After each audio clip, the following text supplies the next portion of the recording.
Kamusta po kayo at magandang araw po sa lahat. Nais ko pong ibahagi sa inyo ang aking kwentong katatakutan. Bago po ang lahat, ako nga po pala si James, tubong Bacolod. Nais ko pong ibahagi sa inyo ang aking karanasan habang ako'y pauwi noong gabi, taong 2007. Galing ako noon sa isang sayawan sa aming baryo, kaya medyo hinating gabi ako nang uwi. Hindi pa sana ako uuwi ng mga oras na yon. Ngunit sinundo ako ng aking lolo Tisoy. Si lolo Tisoy kasi ang nag-aalaga sa akin simula nung bata ako, sapagkat ang aking mga magulang ay namatay sa aksidente.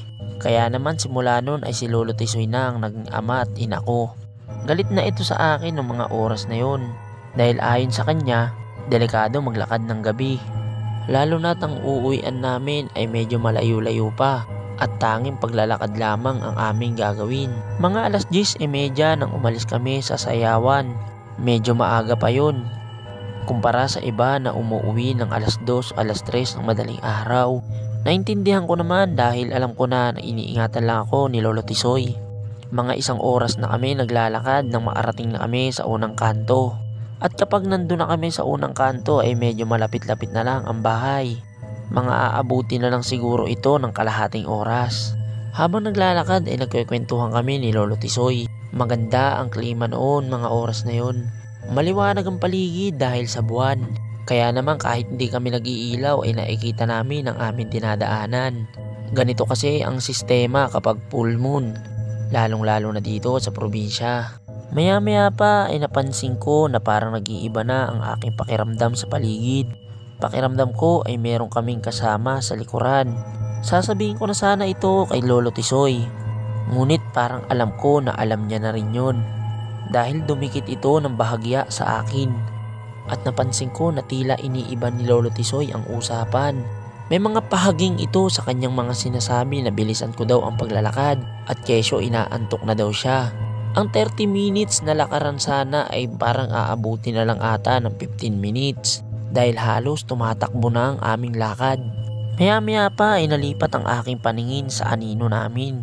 At laking pagtataka ko, dahil 3 na ang anino namin, na dapat lamang ay 2 lang kami ni lolo Tisoy. Gayunpaman ay nanatili pa rin kaming kalmado. At nung mga oras na yon ay wala ni isa sa amin ang nagbabalak lumingon. Dahil yun din ang senya sa akin ni lolo Tisoy.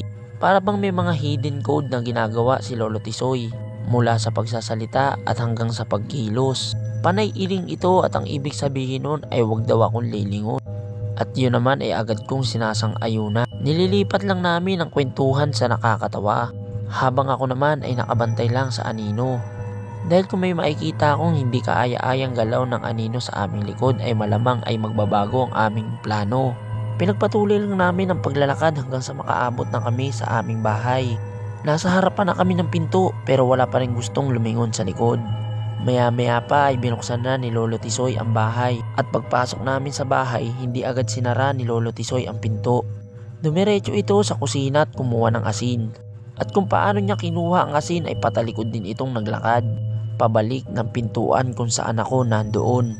Maya-maya pa ay laking gulat ko ay naghagis ito ng asin habang hindi nakatingin sa likod. Bagay naman na aking iniwasan, dahil ng mga oras na yon ay nasa likuran niya ako.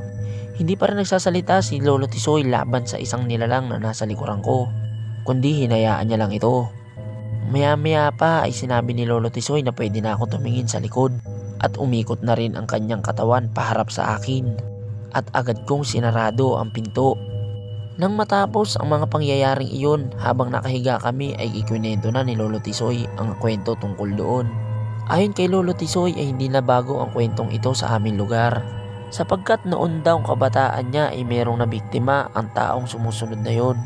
Sa makatuwid daw ay hindi lang daw yun basta isang tao, kundi isang lamang lupa or engkanto.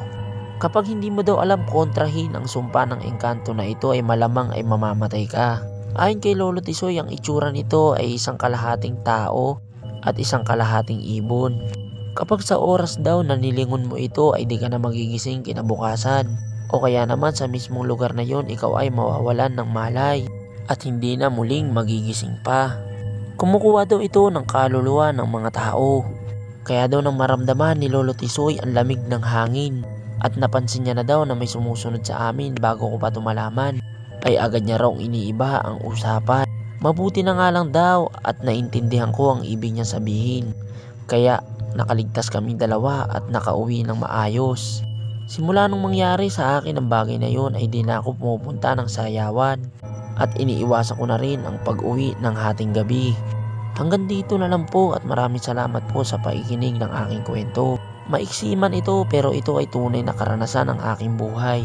Maraming salamat pong muli at mag-iingat po tayo palagi.